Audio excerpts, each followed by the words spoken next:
നമസ്കാരം, എല്ലാവർക്കും പുതിയ വീഡിയോയിലേക്ക് സ്വാഗതം. ഇന്ന് ഉണ്ണി മുകുന്ദന്റെ പുതിയ ചിത്രമായ ഗെറ്റ് സെറ്റ് ബേബി തിയേറ്ററുകളിലേക്ക് എത്തി. വിനയ് ഗോവിന്ദാണ് ഈ ചിത്രത്തിന്റെ സംവിധായകൻ. സൂപ്പർ ചിത്രം എന്ന് പറഞ്ഞാൽ അത്യധികം സൂപ്പർ ചിത്രം.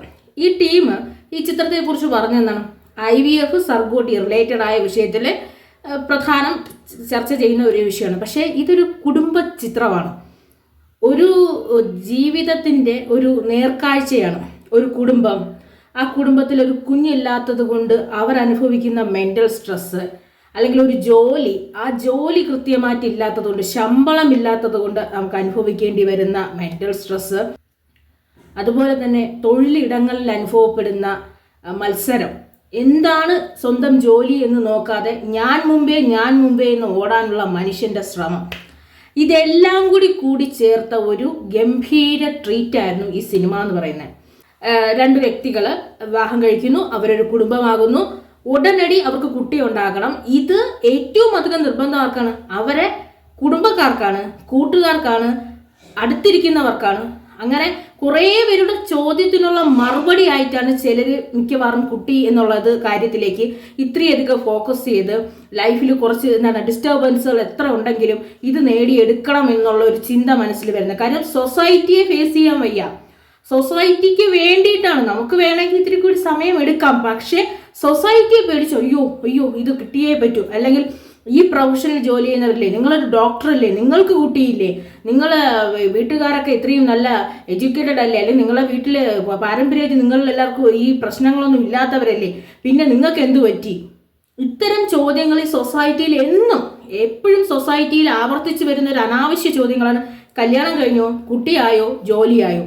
ഈ കല്യാണം കഴിക്കുന്നതിനോടൊപ്പം എല്ലാവരും ചോദിക്കുന്ന ഒരു ചോദ്യമുണ്ട്, കല്യാണം കഴിഞ്ഞോ? ഇപ്പം കല്യാണം കഴിച്ചില്ലെങ്കിൽ ഇനി എപ്പോൾ കുട്ടിയുണ്ടാവും? ഇത്തരം ചോദ്യങ്ങൾ ചോദിച്ചുകൊണ്ടേയിരിക്കുന്നതും ഇത് അനുഭവിച്ചുകൊണ്ടേയിരിക്കുന്ന മനുഷ്യരുടെ ഇടയിലേക്ക് ഇറങ്ങി വന്നൊരു റിയലിസ്റ്റിക് ചിത്രമാണ് ഗെറ്റ് സെറ്റ് ബേബി എന്ന് പറയുന്നത്. കാര്യം ജീവിക്കാൻ അനുവദിക്കുന്നില്ല. എൻ്റെ പ്രൊഫഷൻ എന്താണ്, എൻ്റെ ജീവിതം എന്താണ്, എൻ്റെ അച്ഛൻ എന്താണ്, എൻ്റെ അമ്മ എന്താണ്, ഇതെല്ലാം അടിസ്ഥാനപ്പെടുത്തി എല്ലാവരിലൂടെയും കണക്ട് ചെയ്ത് വന്ന അവസാനം എന്തോന്ന് പറയുന്നത്, നമ്മളെ ജീവിക്കാൻ അനുവദിക്കാത്ത അവസ്ഥയിലേക്ക് പോകുന്ന മനുഷ്യൻ്റെ അവസ്ഥ. അതുപോലെ തന്നെ ഒരു പ്രൊഫഷനിൽ നമ്മൾ എത്തിക്കഴിഞ്ഞാൽ അതിൽ സക്സസ് ആവണം. പക്ഷേ ഈ ഒരാൾ സക്സസ് ആവുമ്പം ഈ സക്സസ് ആയി എക്സിസ്റ്റിങ്ങിൽ നിൽക്കുന്ന ഒരാൾ വിചാരിക്കണം, എന്നെ പോലെ അയാളും സക്സസ് ആയി എന്ന് വിചാരിക്കൂല, ഇനി അയാളെ എങ്ങനെ താക്കാം. ഇങ്ങനെയുള്ള പ്രൊഫഷണൽ ജലസി, അതുമാതിരിക്കുണ്ടാകുന്ന പ്രശ്നങ്ങൾ, ഇതെല്ലാം വളരെ വ്യക്തമായി ഈ ചിത്രത്തിൽ കാണിച്ചിരിക്കുന്നു. ചിത്രത്തിന്റെ നർമ്മ മുഹൂർത്തങ്ങൾ എന്ന് പറഞ്ഞു കഴിഞ്ഞാൽ നമ്മളെ എക്സ്ട്രാ ഓർഡിനറി ചിരിപ്പിക്കുന്ന കാര്യത്തിൽ എത്രത്തോളം മുൻപിൽ നിൽക്കുന്നു, അതുപോലെ തന്നെയാണ് കരയിപ്പിക്കുന്ന കാര്യത്തിലും മുന്നിൽ നിൽക്കുന്നത്. ഇമോഷൻസിന്റെ കാര്യം പറയുമ്പോൾ നമ്മൾ നന്നായിട്ട് ചിരിക്കും, അതുപോലെ അത്രയ്ക്ക് നമുക്ക് സങ്കടവും വരും, അത്രയ്ക്ക് മാനസികമായി വേദനയും വരും. അതുപോലെ തന്നെ അതിലിരിക്കുന്ന എല്ലാവരും സ്പീച്ച്ലെസ് ആയതുപോലെ, ഇപ്പോൾ ഡോക്ടർ അർജുനെ പോലെ, സ്വാതിയെ പോലെ, ഇവരുടെ ഫാമിലിയെ പോലെ എല്ലാവരും സ്പീച്ച്ലെസ് ആയി പോകും. ഇപ്പം ഡോക്ടർ അർജുൻ്റെ അച്ഛനെ പോലെ ആശ്വസിപ്പിക്കാൻ പ്രശ്നം വരുമ്പോൾ ആശ്വസിപ്പിക്കാൻ ഒരാളുണ്ടെങ്കിൽ അവർ ഓക്കെ ആവും. പക്ഷേ തിരിച്ച് നമ്മളെ വീണ്ടും ഇങ്ങനെ ഇത് തന്നെ പറഞ്ഞ് ഇങ്ങനെ എന്താണ് പറഞ്ഞാൽ പുള്ളി ചെയ്തുകൊണ്ടിരിക്കുമ്പോൾ നമുക്ക് തന്നെ ഒരു സ്വന്തമായിട്ടൊരു തീരുമാനം എടുക്കാൻ പറ്റില്ല. അങ്ങനെ ഒരു എല്ലാത്തിൻ്റെയും ഒരു റിയലിസ്റ്റിക് ചിത്രമാണ്. ഇതിൽ അഭിനയിച്ച എല്ലാ ക്യാരക്ടേഴ്സും ഒന്നിനൊന്നും മികച്ചതായിരുന്നു. ചിത്രം ആദ്യം തുടങ്ങുമ്പോൾ ഒരു മെയിൽ ഗൈനക്കോളജിസ്റ്റ്, അത്ര തന്നെ. എന്തുകൊണ്ട് ഞാൻ മെയിൽ ഗൈനക്കോളജിസ്റ്റ് ആയി എന്നുള്ളത് അതിലോട്ട് വരും. പക്ഷെ ആ ഇമോഷൻസിനെ കാട്ടിയും കൂടുതൽ അത് കഴിയുമ്പോൾ ഈ പ്രൊഫഷൻ ഒരു ഭ്രാന്തായി മാറുമല്ല. പ്രൊഫഷൻ ഭ്രാന്തായി മാറിക്കഴിഞ്ഞ് പിന്നെ ഒരു കോർപ്പറേറ്റ് ചിന്താഗതിയാവും, എന്നേക്കാൾ ആരും മേലെ കയറരുതെന്നുള്ള ചിന്താഗതി. പിന്നെ ആ ചിന്താഗതിയിൽ വരുന്ന ബുദ്ധിമുട്ട്, ഇപ്പം ഞാൻ പെർഫെക്റ്റ് ആയില്ലെങ്കിൽ എൻ്റെ പ്രൊഫഷനെ ബാധിക്കുമോ? ഞാൻ എന്താണ്? അതൊരു വ്യക്തിയാണ്, അത് വേറെയാണ്, പ്രൊഫഷൻ വേറെയാണ്. പക്ഷെ അങ്ങനെ ചിന്തിക്കില്ല. എന്നിട്ട് എന്ത് ചെയ്തിരിക്കും, ഞാൻ ഇങ്ങനെ ആയിട്ട് എന്തുകൊണ്ട് എൻ്റെ പ്രൊഫഷനായി ഇങ്ങനെയൊക്കെ മനുഷ്യർ ചിന്തിക്കുന്ന എല്ലാ തലങ്ങളിലൂടെ ഈ സിനിമ കടന്നു പോകുന്നുണ്ട്. ഇപ്പോൾ ഒരു മാർക്കോ പോലുള്ള ഒരു സൂപ്പർ ഹീറോ ചിത്രം, പക്ഷെ അതിനെക്കാട്ടി എത്രയോ മേലെ നിൽക്കുന്ന ചിത്രമാണ് ഗെറ്റ് സെറ്റ് ബേബി എന്ന് പറയുന്നത്.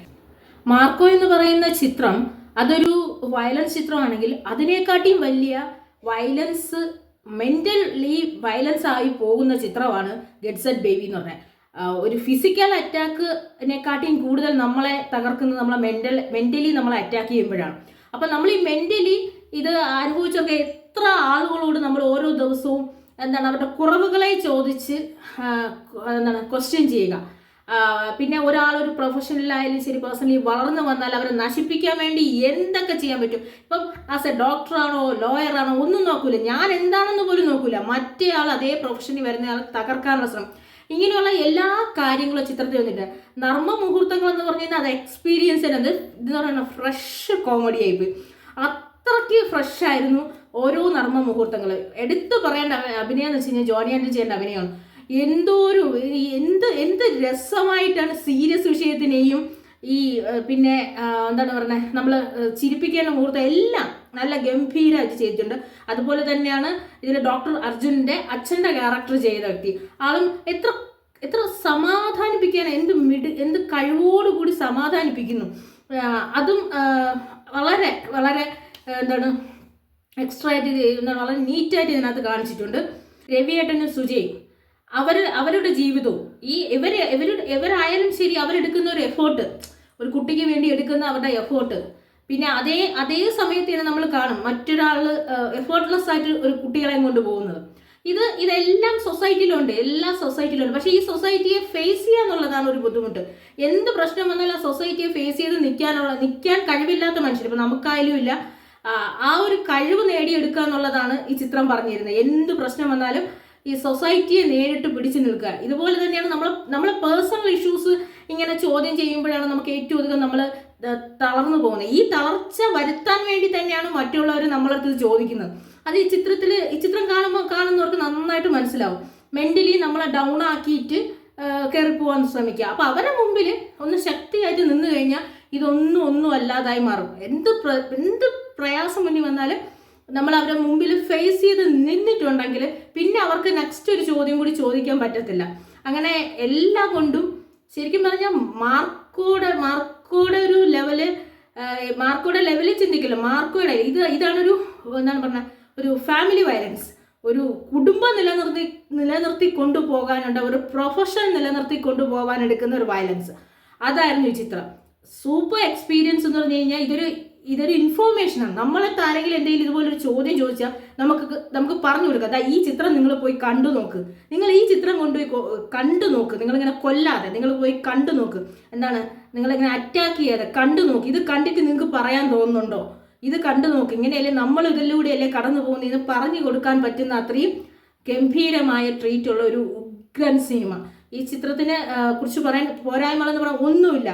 ഡോക്ടർ അർജുൻ ആവട്ടെ, സ്വാതി ആവട്ടെ, നമ്മളെ ഈ മറ്റ് ഡോക്ടേഴ്സായിട്ട് വന്നവരാവട്ടെ, അതുപോലെ തന്നെ ഇവരുടെ അച്ഛൻ്റെ ക്യാരക്ടർ ചെയ്തവർ, അമ്മയുടെ ക്യാരക്ടർ ചെയ്തവർ എല്ലാം ലാസ്റ്റ് പറയുന്നതാണ് ഒരുപാട് ചിന്തിക്കേണ്ടി ചെയ്തത്. കുട്ടികളായില്ലേ എന്നൊക്കെ നമ്മൾ ചോദിക്കും, അത് നമ്മുടെ കടമ. പക്ഷെ അത് ആ കുട്ടികളെ വളർത്തേണ്ട ചുമതലയൊക്കെ നിങ്ങളാണ്. നമ്മളിങ്ങനെ ചോദിച്ചുകൊണ്ടിരിക്കുക, അതായത് ആളുകൾ ഇങ്ങനെ ചോദിച്ചുകൊണ്ടേ ഇരിക്കും. നമുക്ക് നമ്മുടെ സമയത്ത് മാത്രമേ എന്താണ് ഇത് സ്വീകരിക്കാൻ പറ്റും. നമ്മുടെ സാഹചര്യം പോലെ മാത്രമേ നമുക്ക് കല്യാണം കഴിക്കാനും കുട്ടിയാകാനും പ്രൊഫഷൻ വലുതാക്കാനും ഒക്കെ പറ്റുള്ളൂ എന്ന് സ്വന്തമായിട്ട് സെൽഫായിട്ട് നമുക്ക് തിങ്ക് ചെയ്യാം. എന്ന് വെച്ച് കഴിഞ്ഞാൽ നമുക്ക് പറ്റുമ്പോഴേ നമ്മളെ സാഹചര്യം പോലെ ഇരിക്കും നമ്മുടെ ജീവിതം എന്ന് കാണിച്ചു തരുന്ന കിട്ടില്ല മൂവി. ഇതാണ് എല്ലാ ഫാമിലിയും കൃത്യമായിട്ട് കാണേണ്ട സിനിമ തന്നെയാണ് ഗെറ്റ് സെറ്റ് ബേബി എന്ന് പറയുന്നത്. ഇത്രയും വലിയൊരു ട്രീറ്റ് ഒരിക്കലും പ്രതീക്ഷിച്ചില്ല. സൂപ്പർ സിനിമയാണ് ഇത്. തിയേറ്റർ എക്സ്പീരിയൻസ് ചെയ്തില്ലെങ്കിൽ ഒരു ഫാമിലി ആയിട്ട് ജീവിക്കുന്നവർക്ക് ഇത് ഭയങ്കര നഷ്ടമാണ്. നമ്മുടെ സമൂഹത്തിന്റെ ഭാഗമായിട്ടാണെങ്കിൽ ഇത് ഒരു എക്സ്പീരിയൻസ് ചെയ്യേണ്ട ചിത്രം തന്നെയാണ്.